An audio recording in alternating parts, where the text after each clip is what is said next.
And then, and Rebel was great too, she was fun to dance with. So it was, again, this is all the new stuff. This is stuff that I have not done before in a movie. And so it was very exciting to try something new. And then I was very fortunate that I had really good people around me kind of helping me do my best. One of my favorite moments in the film, at one point, your character Brad and Albert share a tender back and forth about the definition of theater. And so Mhm. I'm curious to know, what does theater mean to you?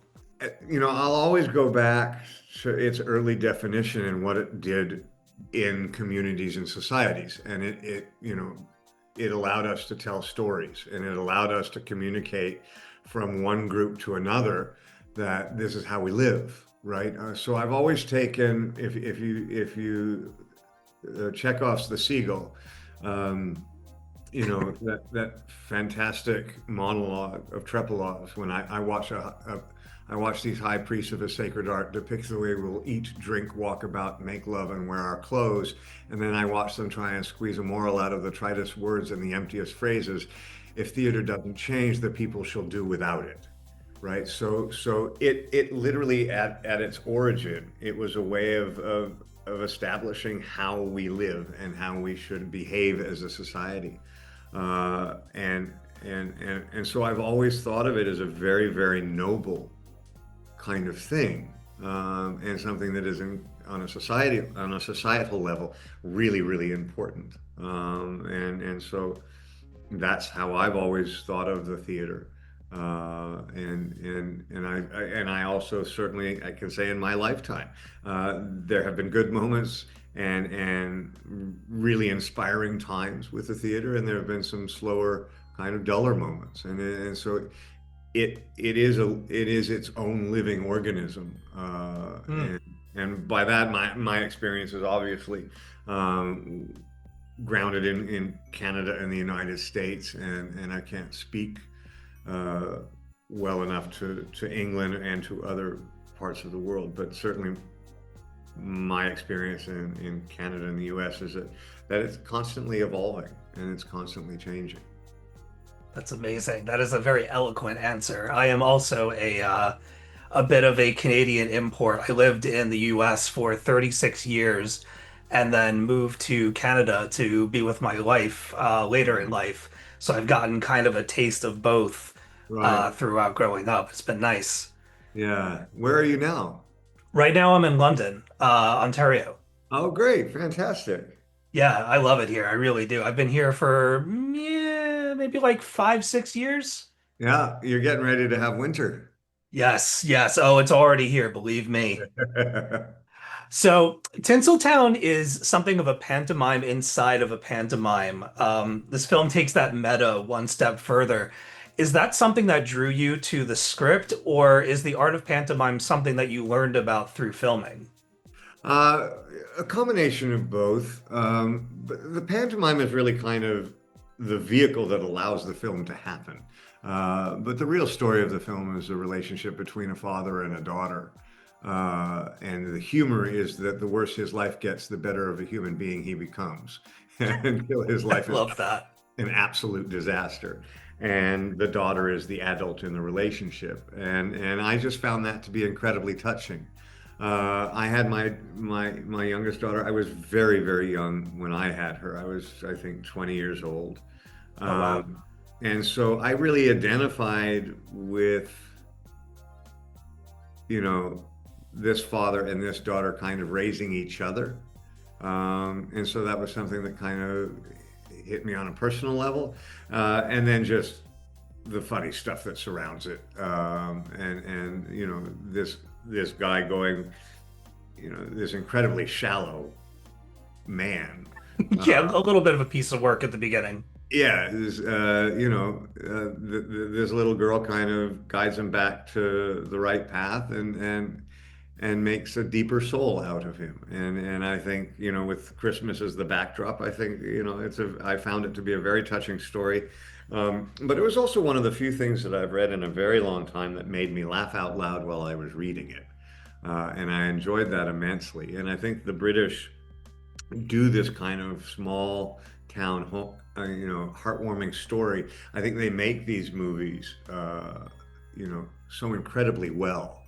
And I was read it at the right time, and I was just wanted to try something new. And I think when I finished the film, I walked away from it. I've been a professional actor for 43 years. Um, and it was very nice to realize after 43 years you could do something completely different and new, and scary, right? I will be forever grateful to this incredible cast and the incredible support that they gave me, and to for Chris Voggens even thinking about me doing it, and ended up being a really important kind of moment for me as a person and as an actor.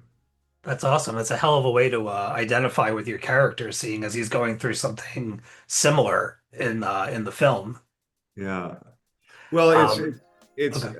yeah, it's that, and then also, I think just the humor of the pantomime is just so absurd and so broad, which is why I think it's so successful in the UK, and has been such a holiday tradition for well over 100 years. And I think it's going to be something interesting for, North American audiences who are not as familiar with it, to kind of Mhm. get the gist of it. Nice. Yeah. So you've appeared in some classic and cult classic films throughout your career. While not traditional Christmas fare, which of your movies do you think would make for a fun pantomime production? Although I would have to say Lost Boys would be a lot of fun. That Yeah. was my first thought. Yeah. Do you Lost have Boys is plans to excellent. see The Lost Boys on Broadway next year?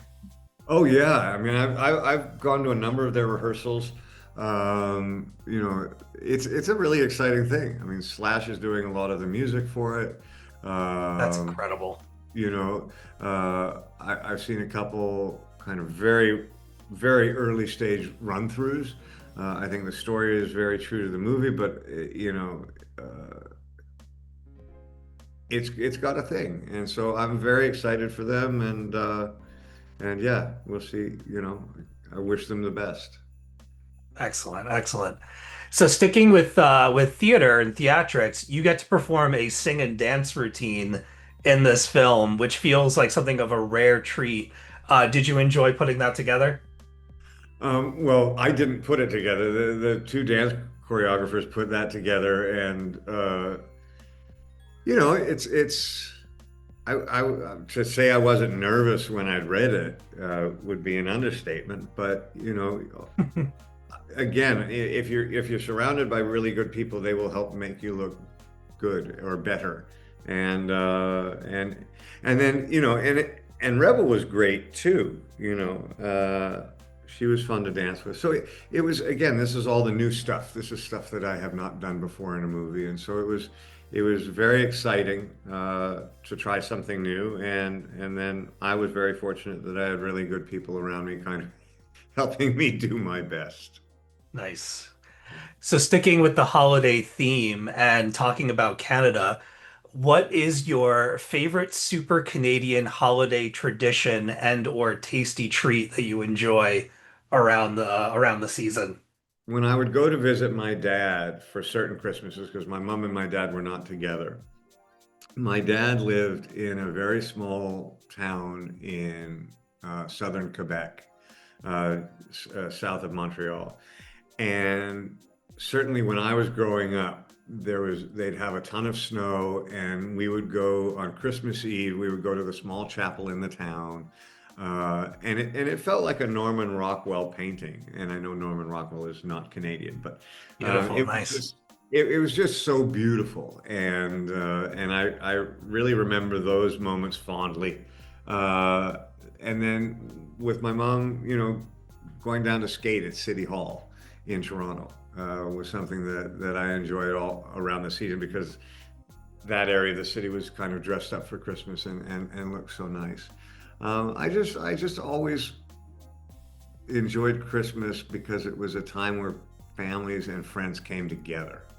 Uh, and it always felt like a new beginning. Like each Christmas felt like its own new fresh start, and I've always liked that. And so that's very much kind of in keeping with the story that we're telling with Tinsel Town. So yeah, so I was, I enjoyed it. I enjoyed making it because it's it's a time that I look forward to every year, Hmm. uh, and and a movie like this is kind of one of the reasons. Love that. Love that. All right, final question for you. Who do you think would make a better Christmas dinner guest, David from the Lost Boys or Dr. Daniel P. Schreiber from Dark City? They'd both be really bad, um, but I think you've got a better chance surviving with Daniel than you do with David. So, but I think David would be more fun company until he kills you. Or burns down the tree. Yeah. Or burn down the tree. Yeah. Yeah. Incredible. All right, sir. Well, thank you so much for your time. I really Absolute can't wait for pleasure. people to check this movie out. It it gave me such a good, warm feeling when it was done, and I watched it with my wife, and we both really enjoyed it a great deal, and Thank hope that you. others do as well. Thank you so much, brother. Have a great, great holiday, and we'll see you down the road. You too. Have a great season. Stay warm. Thank you for clicking on our video, everybody. If you like what you saw here, please make sure you like the video and subscribe and share with your friends who like this sort of content. JoBlo was created by movie fans for movie fans, and we appreciate your support.